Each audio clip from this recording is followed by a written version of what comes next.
All right, here we go. Welcome to this edition of the Showcasing College Baseball podcast, powered by College Recruit Prep. I'm your host, Ross Hawley, and I want to thank you for spending some time with us wherever you might be watching or listening from. If this is your first time with us, welcome. Go give us a follow on our Facebook group page at Showcase in College Baseball, or visit us on the World Wide Web at collegerecruitprep.com. Today's episode is brought to you by Armilla Tech, pioneers in sports communication technology. Imagine a world where every play call is crystal clear, secure, and executed with precision. That's the world Armilla Tech has created.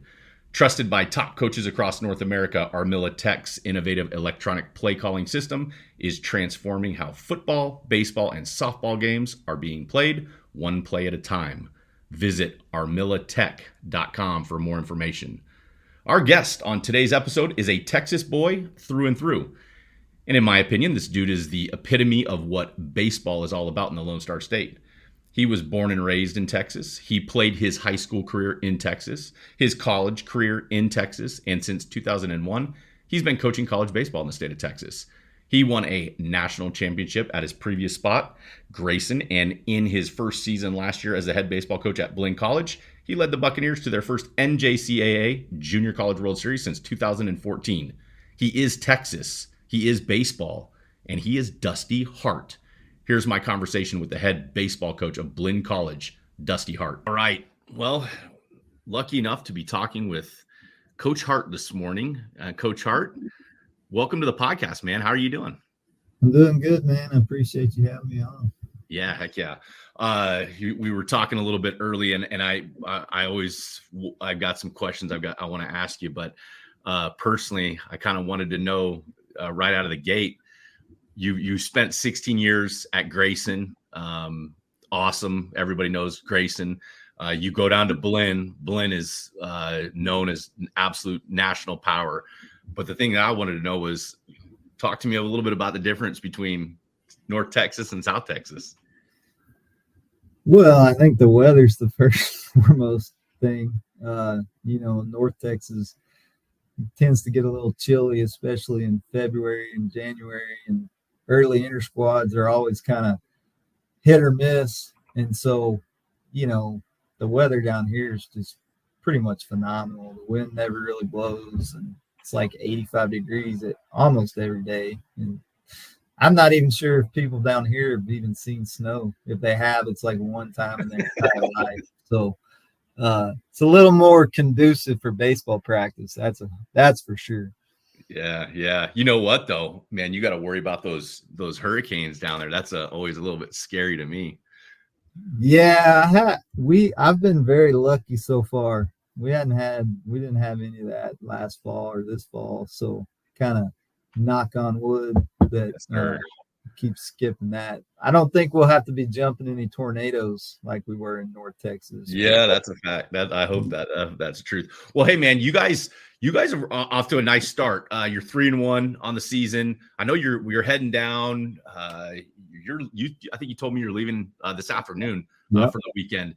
3-1. So I kind of want to lead with this. Last year in year one for Blinn, you guys took your program to the Junior College World Series out in Grand Junction. You talk about ultimate expectations on a program is going to Grand Junction every year. Talk to me a little bit about your season expectations with your 3-1 start so far this year. Well, we got a good team.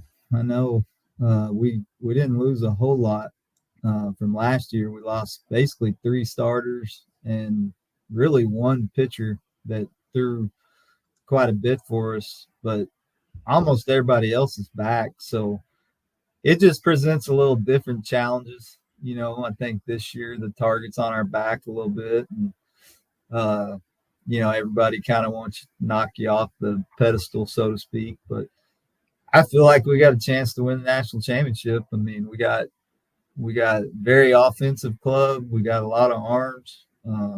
We just need to play right now. We dodging rain every weekend, it seems like. So we just need to play and see what guys can do and throw them in the fire and let them compete, and that's one thing I've always kind of prided our program, whether it was Grayson, Blinn, just like if you get out there and you play well and you play better than the guy standing next to you, you'll play. I mean, we don't really care about your 5-star, or if you got drafted, or I mean, nobody can really live in the past, and that has nothing to do with what we're doing today.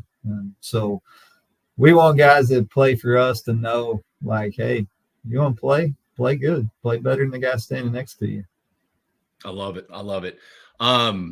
Man, you have such a track record of winning, and I know you were 2008 national champions at Grayson. So you got more Coach of the Year, Region Coach of the Year titles, and I think I saw 10 that you have. So obviously there's a pedigree that you have, and anytime I get the opportunity to talk to a national championship type coach, it's like, hey, give us the secret sauce to how are you winning at the clip that you're winning? And I know you're not going to say it's you, but it kind of is. So give me kind of some insight into when you started into coaching and you're like, and you paid attention, and what does it take to create that winning pedigree? Well, I think I was really lucky. I was really, really lucky with where I grew up and who I played for. I got to play for Bobby Magel growing up in Lubbock, at Lubbock, Monterey.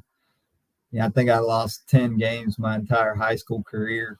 And then when I went to Grayson, Tim Tadlock was the head coach at Grayson. And so, I had some really good coaches to be my mentors, to look up to, and to see how practice was run every day. And they're so mirror opposites too. I think that's probably the biggest thing that I probably took from both of them. I mean, Coach Magel was an ex-Marine, and I mean, there were days where I literally thought he's trying to kill us. Like, we're going to die today. I mean, we ran and ran and ran and then ran some more. And then getting to Grayson and playing for Coach Tadlock, he was laid back, and he was very much a player's coach, and there wasn't anybody on that team that wouldn't run through a wall for that guy. And obviously he's done the same thing at Tech. And I'd like to say I fall somewhere in the middle. Yeah. I have my moments where, I just hate losing. I don't know how else to explain it. I hate to lose probably way more than I like to win. I know that's kind of cliche, but, things are cliche for a reason. There's some truth to all cliches, and I'm one of those guys, like, if we lose, I'll be up at 4 a.m. trying to figure out what we got to do in practice the next day. And it's not even that I'm mad. It's just like, what do we got to do to get better? Where can we fix this problem? Like, where's the solution? And so, I don't know that there is a magic switch. I think you just set the bar high. I mean, the bar has always been to win a national championship every year. Even last year, coming in to Blinn, taking over a program that, had won 15 games the year before, it was just like, we're going to win the national championship this year, and we're going to prove everybody wrong. And, the guys bought in. I mean, I don't care how good a coach you are, it starts with the players. If you don't have good players, you're not going to win. I mean, that's the difference between college and high school. I got a lot of respect for high school baseball coaches. They're the ones that teach the game. They're the ones that teach a lot of the physical stuff. The more that we're working on physical stuff in college, probably the worse you're going to be. Like, wow. You want to be working on the mental things and your offensive approach, your pitching approach, how to tunnel pitches and how to get outs, basically. I mean, if I'm having to teach you how to field a ground ball in college baseball, we're probably in trouble. That's probably safe to say. So, like, I want to go and lead into this next topic, because I know just from players that I've talked to who have played for you, I know what kind of dudes they are, and they're really they're good guys, but they're hard-nosed type players. So that said, when you're out looking at players, you're out evaluating players. You kind of have an idea in your head what winning looks like. Can you see that when you're watching the guys and kind of add on to that and saying, what is it that you're looking for in your players? Probably the biggest thing is makeup. I mean, we're looking for guys. I don't know how to say it. We call them killers.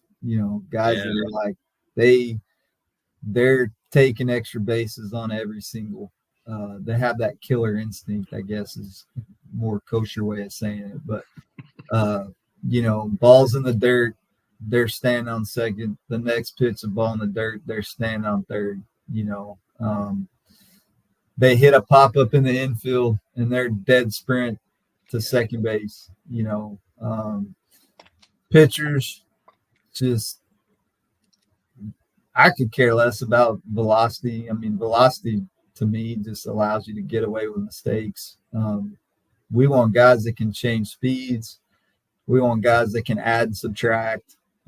As a pitcher, it's never made sense to me why you would throw every pitch the same speed. So like you take a pitcher that's throwing 92 every pitch, you're literally helping the hitter out. I mean, hitting is timing. So if I'm throwing every pitch 92, 92, 92, 92, I'm playing right into the hitter's hands. So and that's one of the things we try to teach our pitchers is just adding and subtracting. You throw one pitch 92, you throw the next pitch 89, then you go 76 in the breaking ball, maybe you go 80 with the changeup, then back to 92. Like there's always some addition and subtraction to every single pitch. So you're really, from a scouting standpoint, you're looking for a guy that can change speeds, that can land a breaking ball in any count.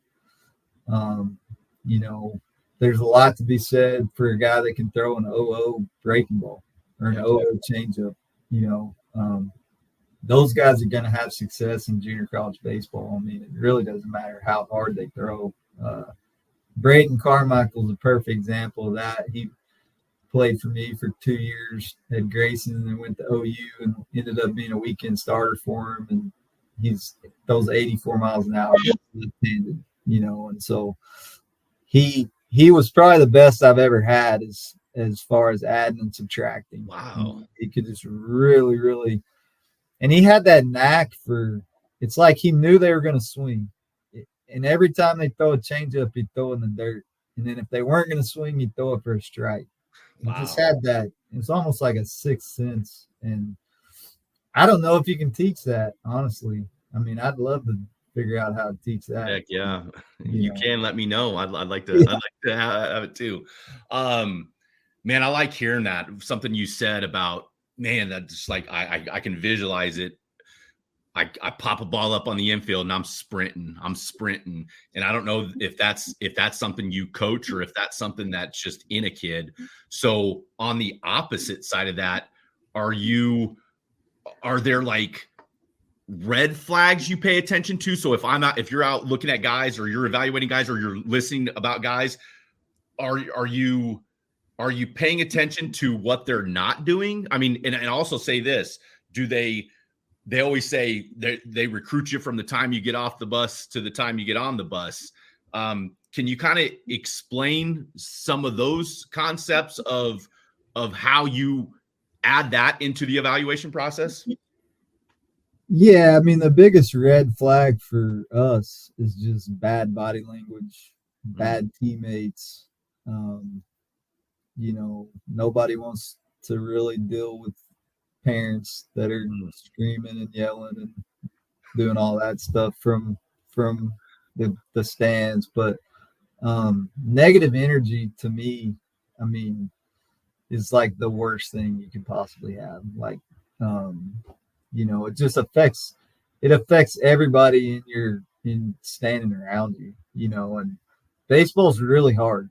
I mean, I think we can all agree that baseball's not an easy game to play. So you have to maintain that positive mentality like all the time. And you have to really work on that. I mean, I don't think that's something like I'm a perfect example. Like I hate to lose. So It took me a while. Like, I wish I knew now, or I wish I knew when I played what I know now, because I gave away so many at bats because I was still mad about what I did in previous at bats. And but the guy that makes an error and puts his head down and maybe kneels down in the middle of the infield, like the play's still going on. Like there's base runners running. Like it happened to us this fall. I mean, we had a middle infielder that big play, bases loaded, 2 outs, threw the ball away, and he literally almost went down to a knee and had his head on the ground. Wow. And just looking down, and there's base runners circling the bases, and wow. So I mean, I do think it's something you can coach out of him, because he's a great kid, like a really good kid. And so he just didn't know how to handle that failure. And I mean, we tell guys all the time, like, there's never been a baseball player that's ever played the game of baseball that hasn't made an error or hasn't walked a guy or hasn't given up a grand slam. Like, you have to be able to deal with that failure. And so, we really do want to see guys fail when we're going to recruit them. We want to see, are they still the first guy on the top step of the dugout? And it's fine to get mad. Like, I mean, you can get mad and you can still run hard. You can pop a ball up to the infield, slam your bat on the ground, dead sprint, go slam your helmet in the helmet rack, and then you got to let it go. You got to be the next guy just pulling for the guy hitting, So it's not even that. I would think it's more, can you let it go, than are you going to get mad and just pout, just bad body language. You know what, Coach? That's I love that. I've got 2 boys that right now that I'm 9 and 10, and body language is a conversation we had about 2 weeks ago. So I want you, the expert, a message that you're talking to 9, 10, 11-year-olds that are learning the game, that love the game. How do you tell them? How do you explain that failure is okay? How do you explain that that body language is everything? What do you say to the 9, 10, 11-year-old kids that, because I know with growing up, my dad would always be like, Ross, control your emotions. And I'm like, what? I don't even know what that means. Control my emotions. So I think it's kind of shifted to body language. Can you, is there a message you have for the young guys, that things that they can work on at that age? I think with young guys, I think a lot of guys are visual learners, and we even do this. Like, I tell our guys the same thing. Like, why would you ever let anything but your play dictate whether you're going to get to go play at the next level? Like, the biggest travesty for me is, like, you have a really, really good player, an SEC Big 12 type player, that doesn't get the opportunity to go play at that level because of something outside of the white lines, something that they can control. And so I show them all the time. We'll be in a meeting and I'll be like,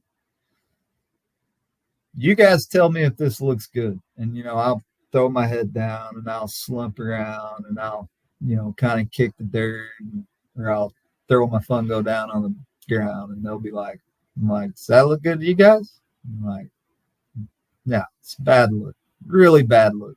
Well, that's why you're probably not going to the University of Texas right there.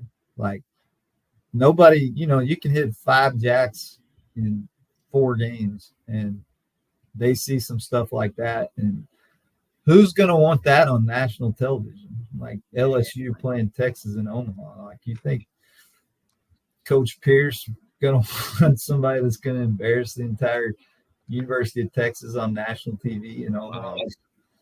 Probably not a good chance of that happening. So, we show them what good energy is. Like, you tell your shortstops, like, hey, after the play, don't walk back to your position. Just a little jog, have some energy. Hey, 2 outs, you make an error. Hey, give me another ground ball. I got you this time. Like, just that positive self-talk, which that's probably the other thing, everybody's fighting that internal battle in their head. I think even us as non-baseball players anymore, like you always have the doubts, and your body is wired to protect you. Your brain is wired to protect you. So it will keep you out of bad situations if you let it, where something's going to hurt you. Like, you got that internal voice, like, I don't think I can do this, or I don't want to mess up, or that's your brain protecting you from what you think is going to whatever hurt you. And so you have to practice that. I mean, I don't think that's something that you can just wake up one day. And some people are wired that they can do that. And, that's usually your Navy SEAL type guys. They're wired to where they're either going to get it accomplished or they're going to die. We're just playing baseball. Like, come on, man. Yeah. Like, but you still have to talk to yourself in a way. Like you have to have that positive mindset where it's like, all right, I just made a mistake, but I want them to hit me this ground ball right here so I can make up for it. I'm going to turn 2 for this guy, and just that positive self-talk. You got to win the internal battle. I mean, I think big leaguers are some of the most mentally tough people probably in the world because they're all fighting that battle. We're all fighting that battle. Oh yeah. Let me, that's really interesting. And I like it. We're going down roads that I didn't know that we would go down, but I want to go down them now because I think it's worth, young guys hearing. Mental preparation. So what I took from what you just said is there, you said you got to practice this stuff at your level, that you're at, where you're taking teams to the College World Series, Junior College World Series, and you're getting guys in that are elite talent that are playing, going on and playing in the big leagues. Are you guys focusing on that as well? The mental preparation, the learning how to embrace the failure. Is that something you guys are consciously working on? It's something we talk about a lot. I would say 3 or 4 times a week, I'll bring up something to where we either tell a story or I always talk about the military, and, that's just something that always intrigued me growing up was, how guys got through. And it's kind of silly comparing that to baseball, but I think there's a lot of similarities in the mental aspects of, because all those guys are the best of the best. To even get into Navy SEAL training, you're the best of the best. So how come there's a 10% attrition rate, where you take 100 guys that are the best of the best to even get into the training and only 10 people are making it through? And don't hold me to those numbers, but it's just always something that's kind of intrigued me. And I think you can take those lessons and learn from them. And, I read a lot of books about that stuff. And, that's one thing the Navy SEALs actually implemented was some mental toughness, mental skill training into their program. Because the answer for them was not to make the training easier. Like they needed more SEALs once 9/11 happened, but they couldn't just make the training easier, right? Because now people die. So they had to figure out how to get more people through the training. And part of what they did was implement a mental skills toughness training into their daily deal. And I think it jumped like 15 or 20%, almost like a 30% attrition rate. And that was just kind of mind blowing to me, that just guys winning the internal battle, telling themselves, I'm going to make it. I'm not going to fail. Just little keys like that. I mean, if those guys can do that, I mean, I'll imagine what it could do for your baseball team. Obviously, if every guy in the dugout's just like, you 0 for 5 with 5 strikeouts, but you come up with your 6th at bat today. Can you be in a good mental space? Can you be positive? Because if you can't, you're already beat. You're going to get out before you even step in the box. So to me, you just have to talk to yourself in a way that is nice. I mean, as simple, as crazy as that sounds, it's not, I suck or I'm not good. Or so, I mean, we do talk about that a lot. The other thing we talk about is just having a routine every day that gets you into the right headspace to play that day, no matter what it is, whether it's inter squad or you're playing Coastal Bend, San Jack, Navarro, McLean. Like, it doesn't matter who's in the other dugout. You want to have a routine that's every single day. You never change from your routine. That's what helps you get into the right mental space and to that competitive mentality every day. Because honestly, the team that wins the national championship, it's probably the team that can go play like they're just playing an inter squad.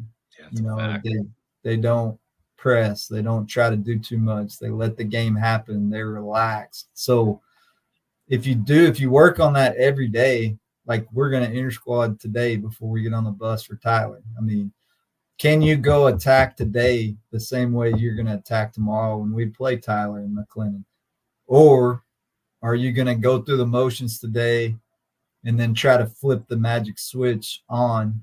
And like, I don't think it works that way. I think if there was a magic switch, we'd all be in the big leagues. Man, that's so true. So true. That's good stuff, Coach Hart. Again, I just want to say we're talking with Coach Hart here, and I appreciate you being on this podcast, Coach. Such valuable knowledge. I kind of want to shift the conversation for our audience to, you talk about how important it is to get the right players. So obviously getting the right players is about recruiting, right? And doing the right things out on the recruiting trail. I'm curious, just to start with, this time of year, while you guys are in season and you're a busy man, what are the typical recruiting activities this time of year for a program like Blinn? Well, we try to go to a high school game every week, at least one. It gets a little difficult when we start conference. We play Tuesday, Thursday, Saturday.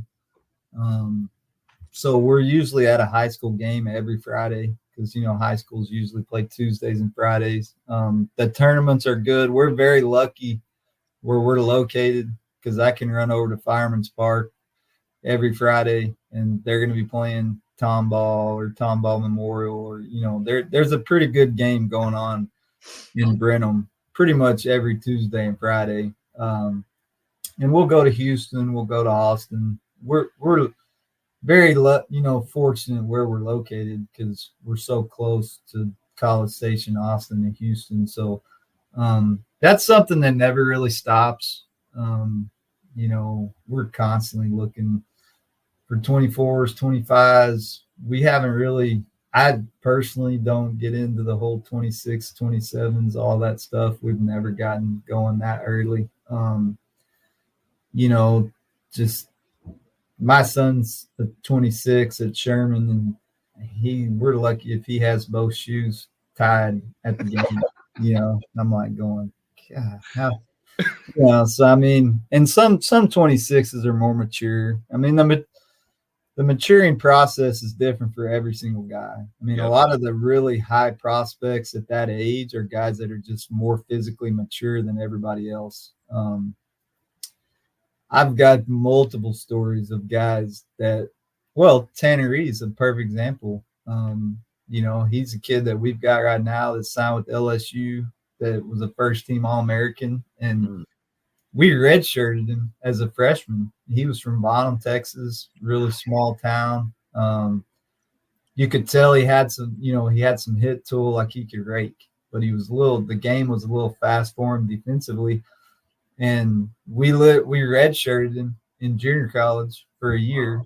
Then last year, the guy goes out and hits 440 with, I think he had 50 extra base hits, 20 home runs, 25 doubles, just an absolute monster.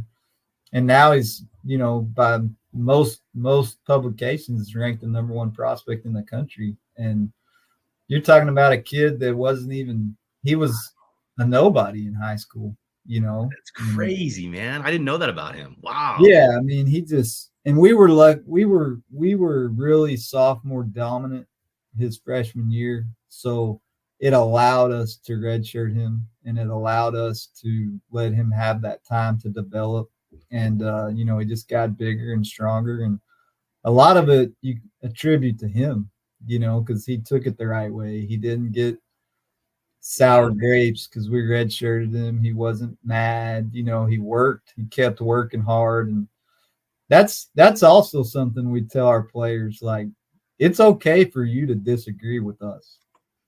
Like, I'm the last guy that is right all the time. Like, we're just trying to win baseball games. Like, we're not curing cancer. So it's okay, but no matter what situation you're in, it doesn't change where you want to be. Like, if your long-term goal is playing the big leagues, then you need to be working towards that every single day. And me and you may not agree with how much you need to be playing right now, but that has nothing to do with where you want to be. And I think we all know which road, if you take the road, the pouty, the feel sorry for myself, the coach is an asshole type thing, we know where that road goes. Like, everybody knows where that road goes. Yes, sir. So regardless of the situation you're in, you keep fighting for where you want to be. And, you know, I think that's something that really resonates with our guys. And heck, I've been wrong plenty. I mean, we've let guys go. I cut a big leaguer one year. You know, I mean, who was it, Coach? A kid named Carson Smith.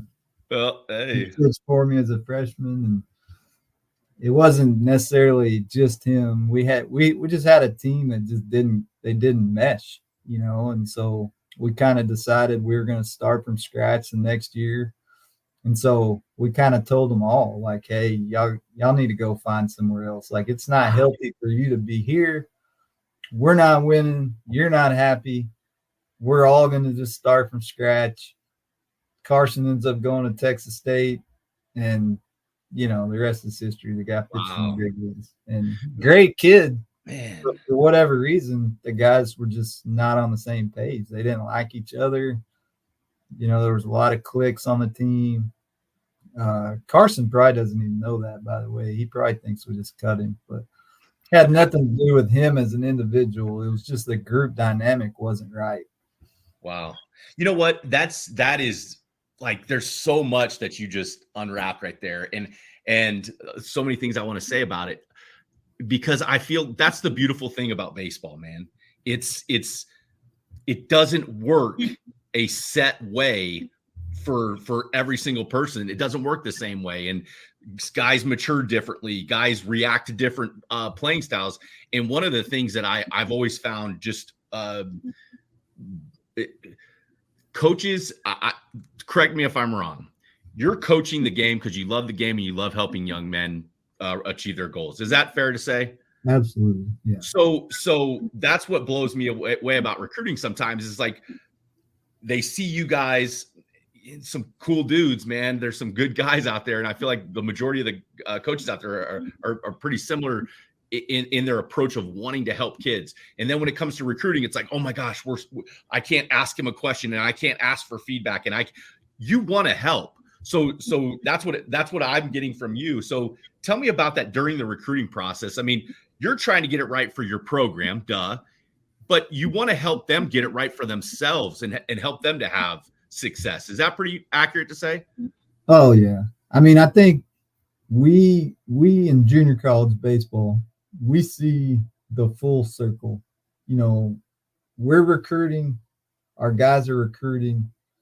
So I think if there's anybody that really understands the recruiting process, it's probably junior college baseball coaches. Because not only are we recruiting the high school kids, we're trying to get our guys moved on to the next level. And so we see when the South Carolinas and the Texas and the University of Oklahoma, Texas Tech, we see what they're doing to our guys, or saying, and actions and all that. And we're doing that as well. So, you know, I think it's part of our job to help guys get to the next level. I mean, I don't think it's all about winning. I personally believe if you do things the right way and you play hard and you work, like we can find you a place to play. Yeah. You know, we can't lie for you. You know, I mean, if you're, you know, I don't want to send you, or I say send you, like I don't even do it. Like I have no control over Texas Tech, whether they sign a kid or not. All we can do is say, man, this guy's unbelievable guy.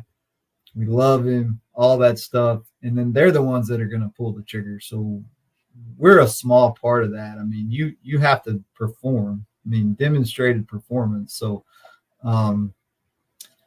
you know, I think it'd be irresponsible on our part not to try to help our guys get to the next level, you know, and I hope they all play in the big leagues and go in the SEC and Big 12. And, you know, that's not realistic.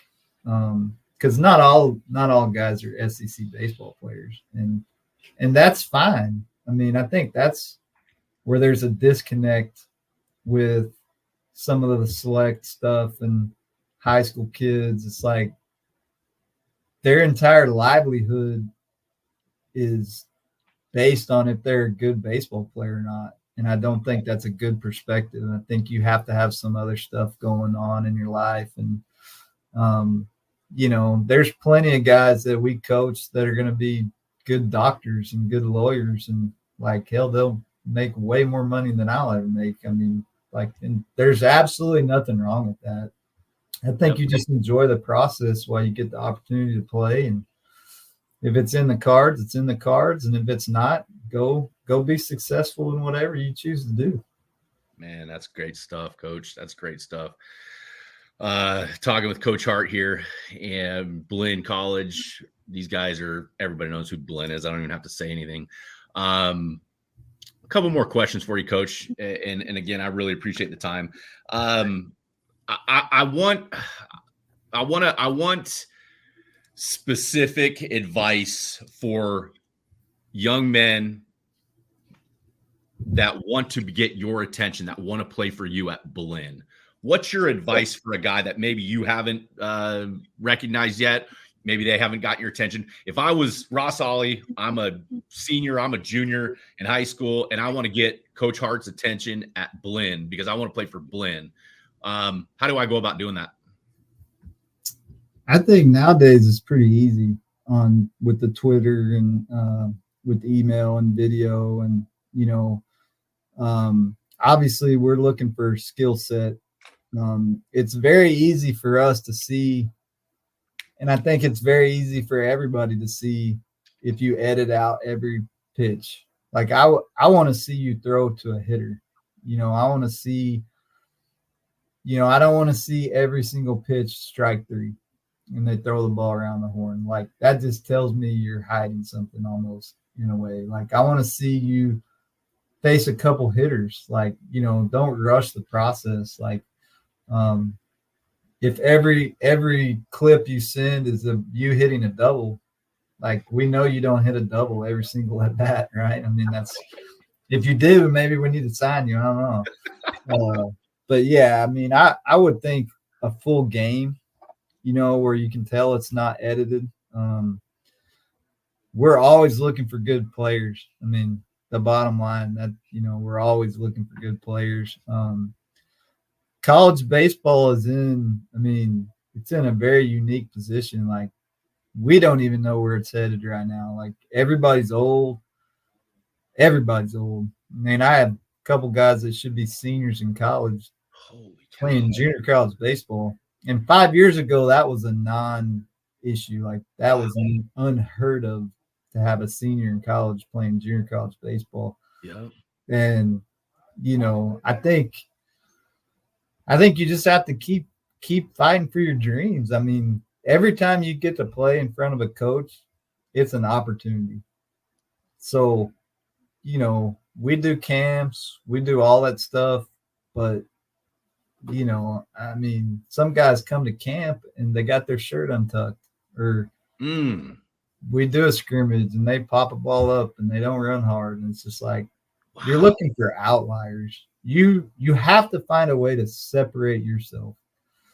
So if you're just doing what everybody else is doing, you're literally average. I mean, you're doing what everybody else is doing. There's no other way to explain it. You're just average. And so how do you separate yourself? You do the little things. I mean, it's not something that everybody's willing to do. I mean, and so I think you just got to you can't take no for an answer. You know, you just keep, and I don't want to tell you to go, you know, just absolutely bug everybody and email them 100 times. But, you know, I think you just got to keep fighting for your dreams if that's what you want to do.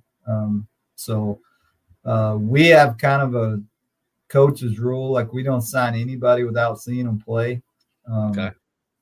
So we're willing to kind of go anywhere, but you have to do something that grabs our attention. I mean, if you're throwing 82 miles an hour and you're right-handed, it's going to be hard, you know.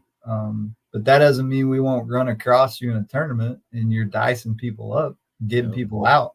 But if you come to a camp and you're throwing 82 and you're just throwing a bullpen, it's going to be hard. You know, you're not separating yourself really. So I think you just have to find a way to be different, you know, stand out. You know what? Because I know you're going to have good advice on this. So, because you already said, and Coach, we'll about 5-10 more minutes, but a camp, like I'm blown away that what you just said, someone would come to your camp with their shirt untucked. So, like that to me is a controllable. So, give me a tidbit of like, hey, if you come to camp and you want to stand out, this is what you need to do to get Coach Hart's attention. I think just have great energy. And I don't mean good energy. I mean great energy. Like excited to be there, almost bouncing off the walls. Like run the 60, you run it as hard as you can. Coach, what I run. You know, just that good. And who doesn't want to be around people like that? In any walk of life, honestly. Like positive energy and guys that are just radiating that they're having fun. I mean, you kind of brought it up earlier. Like we coach because we love baseball. I love going to practice every day. Like going to practice every day for me is like going to play golf for a lot of people. Like the years we're not very good, practice feels like a funeral. You know, guys are moping around. There's no energy. Like that's not what you want to do. That's not what I signed up for. I want to be around people that have the same interests that I do, which is having fun, winning baseball games, playing good baseball. I mean, at the end of the day, the wins and losses are going to happen. You're not going to ever go 56-0, right? You're going to lose some games, but, you know, just that positive energy and it just radiates off certain people. And that's what you want in your dugout. You want guys that are loose and having fun and playing hard. And, you know, that's what we tell our guys. The only expectation we have for you is to play hard. Play harder than the other team. And, you know, you got to match their energy, but it's not about being a cheerleader and running your mouth and doing all that stuff. Like that can turn you off just as much as anything, you know, guys striking a guy out. And I think some of that's gotten lost, you know, here in the last few years is baseball is supposed to be a gentlemanly sport, kind of a little bit like golf. Like if you hit a 450-foot home run, there's nobody that knows he gave it up more than the pitcher. And so, you know, I'm all for having fun. I don't even mind a little bat flip here and there. But, like, why you got to rub it in? I think that's where the point is missed. And some people are like, oh, let the kids have fun. I'm like, I get it. But at the same time, is it good sportsmanship to make that guy on the mound feel like you just stepped on him when he's down, pour salt on the wound, you know? Yeah. And at the end of the day, what it really boils down for me is I'm about winning baseball games. And if you give the other team some ammunition to start playing harder than you, then that's counterproductive. So I've been in every kind of game you can imagine. I remember one year in the regional tournament. We're playing, I don't even remember who we're playing, but we had a good lead. It was like 8-3 in like the 8th inning. Actually, it was 6-3. We hit a 2-run home run, and our guy, he just bat flips, does the whole deal, takes a minute and a half to get around the bases. And I was coaching third at the time. And so now the score was 8-3. They get the third out. And I remember their whole team running by me. And they weren't going, oh, man, we're losing. They were like, screw these guys. Like, we literally gave them ammunition to come back. And they did. They came back and beat us, I think, like 10-8 in 9 innings. And it was like, you never know. Like, if the guy just puts the bat down, runs around the bases, and gets off.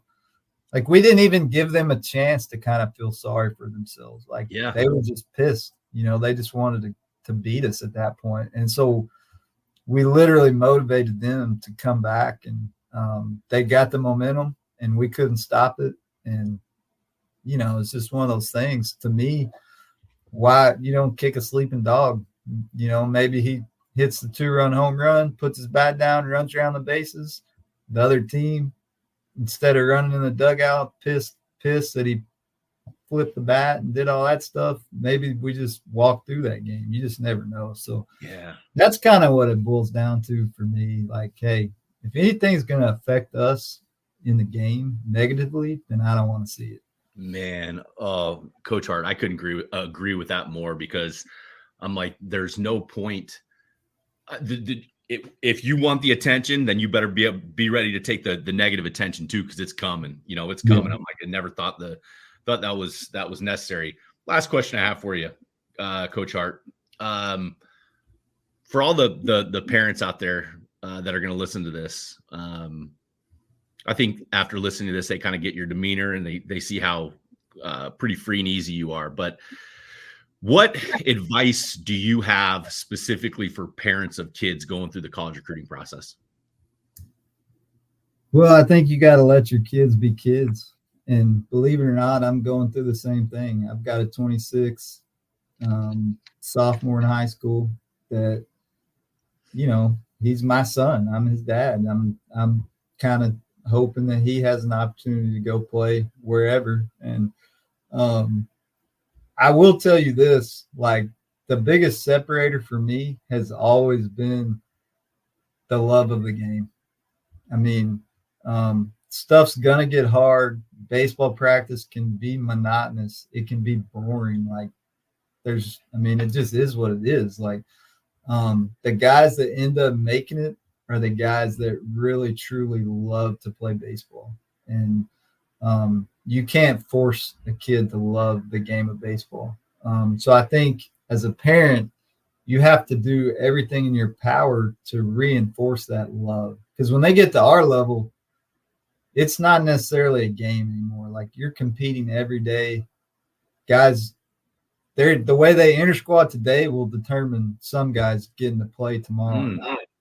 So if they go 0 for 4 in today's inter squad, you know, are they still going to have that love? Are they still going to go hit tonight? Are they still going to have a positive attitude? Like, I have a theory, and this is completely my own theory, but I feel like if you ask Mike Trout right now if he want to go fishing or want to go hit, he's probably going to say, let's go hit. And that's pure speculation. I've never talked to Mike Trout, none of that. But I just feel like there's a reason those guys always have a smile on their face. And if you think of the best players that have ever played the game, the Manny Ramirez, the Barry Bonds, the Mike Trouts, the Altuves, like, they're just having fun. They love to play the game of baseball.